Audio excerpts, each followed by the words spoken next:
The Irish Hospice Foundation, IHF, is a national charity dedicated to all matters relating to dying, death and bereavement in Ireland. Grief Chunks are small videos providing bite-sized information on different aspects of grief and bereavement.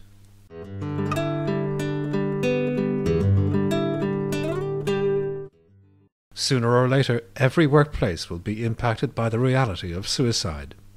This video will help you to respond effectively to employees who are bereaved by suicide. It's very important that this would be made available through the network of companies that would be for discussion in the workplace. I think critically important. It is about prevention. Equally, it is about dealing with the aftermath of suicide that affects so many people, not alone the immediate family, which is an extraordinary trauma that I think the families invariably never get over, but equally it has a huge impact on colleagues, friends of the deceased. So for me as a HR manager in a former organisation, I received a phone call stating that an employee had taken their own life. And for me, I felt it a total loss because I had to relay that information to his work colleagues. And I found at that time, we were in a limbo. I didn't know what to say, I didn't know what to do. What I did realise is that the colleagues and the team in question were in an awful lot of pain and they had an awful lot of questions in relation to the suicide. The most common thing that goes wrong and the most common thing that happens is that people shy away from the subject or they avoid the subject, and particularly if it's a difficult bereavement like suicide, maybe they don't know what to say or they feel a little bit awkward around the person. What helps someone who is bereaved by suicide? It is better to mention the subject of suicide rather than avoid it. So the most simple thing you can do is to send the person a signal that you are there for them should they feel ready. You know, make that time, set that time aside, find a space where you can do that quietly and be ready to listen if you offer to listen. Don't just check in and say, how are you, everything okay, great. Set the time aside to really listen to the person and to give them the space to share what it's been like for them. That in itself is therapeutic for the person. That in itself makes them feel less alone, and it gives them a signal that, there are people around me who support and who care for me, and if I need that in the future, I know that's there for me, and that's invaluable. Make space and time for the person to talk to you about how they are. The most important thing to do in supporting somebody who's grieving and is affected by a suicide is, believe it or not, to listen. It's so important just to give somebody the time and to listen to whatever it is that they want to speak about. There's a colleague of mine who has a great phrase. Oftentimes when something terrible happens, we say, don't just sit there, do something. With suicide bereavement, it's the other way around. Don't just do something, sit there, listen. It's so important and it's so valuable for someone who is bereaved, simply to have somebody who will listen to them for a little bit of their grief journey. Listen to the person.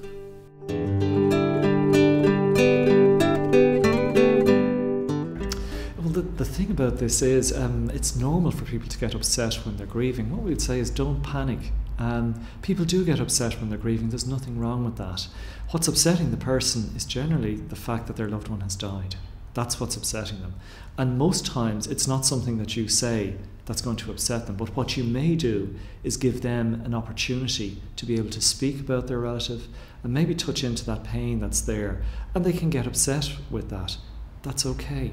And I suppose what we would say to you there is, don't panic, reassure the person. Don't feel you have to shut down the conversation immediately. Don't feel you have to run away from the person. Just say, look, I can see that you're upset by this. Don't panic if the person gets upset. Acknowledge their pain.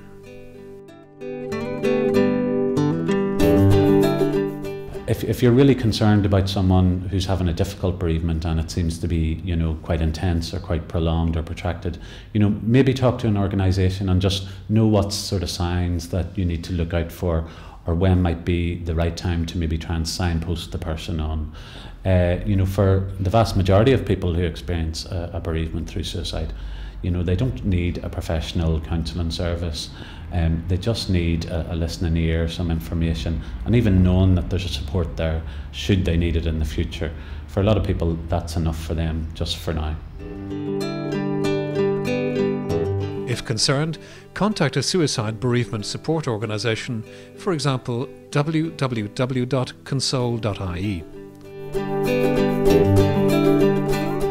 Well, it's quite a common misconception that mentioning the word suicide can maybe plant that idea in someone's mind. And research tells us that that's not actually true. In truth, when someone's quite low or maybe in that place themselves, the mention of the word suicide can bring them some relief and comfort at that time.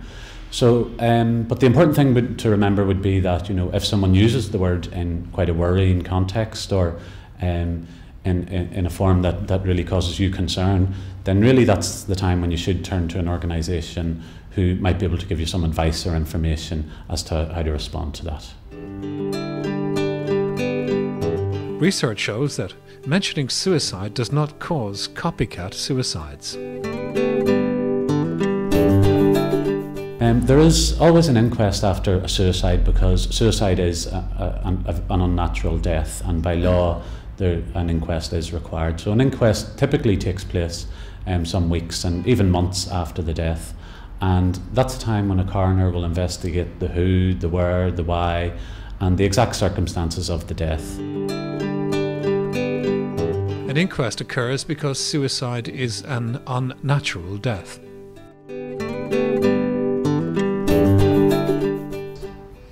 You can support someone around the time of an inquest in, again, very simple, practical ways, even offering to mind the kids or bring them along on the day, and to really just be there for them and, be an extra support for them in and around that time.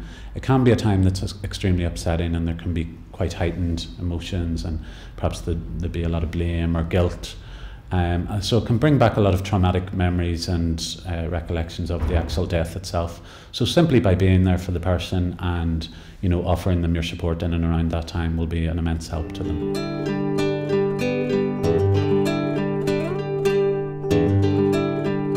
Supporting someone who's bereaved is difficult. It takes time, it takes energy. Supporting somebody bereaved through suicide, likewise, takes a lot of energy.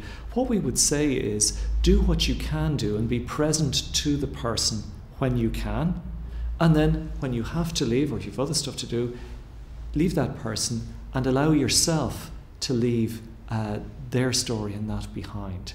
So what we would say is be present when you're with the person, give quality time and attention to the person, and then also have things for yourself where you can step away from their grief and the impact that can have on you. We would talk a lot about balancing in terms of supporting someone who is bereaved. That means balancing time with the person, and for you, the person who's supporting them, having time away as well and doing things that nourish you. Balance being present with your bereaved colleague and looking after yourself and your work. Well, there again, I would actually feel from a HR manager's perspective that we need to put in something like a bereavement policy. All organisations and companies have their policies and procedures. We should now see to introducing a bereavement policy with special emphasis on suicide. Developing a bereavement policy helps everyone in the organisation to respond effectively to the impact of suicide. For information on developing a suicide bereavement policy, contact the Irish Hospice Foundation 01679 3188, www.hospice-foundation.ie, or console 1800 201 890, www.console.ie. Don't feel alone. Don't ever feel that you're alone in dealing with employees who are bereaved by suicide. There are organisations mentioned in this video who will be happy to advise you on any concerns you might have.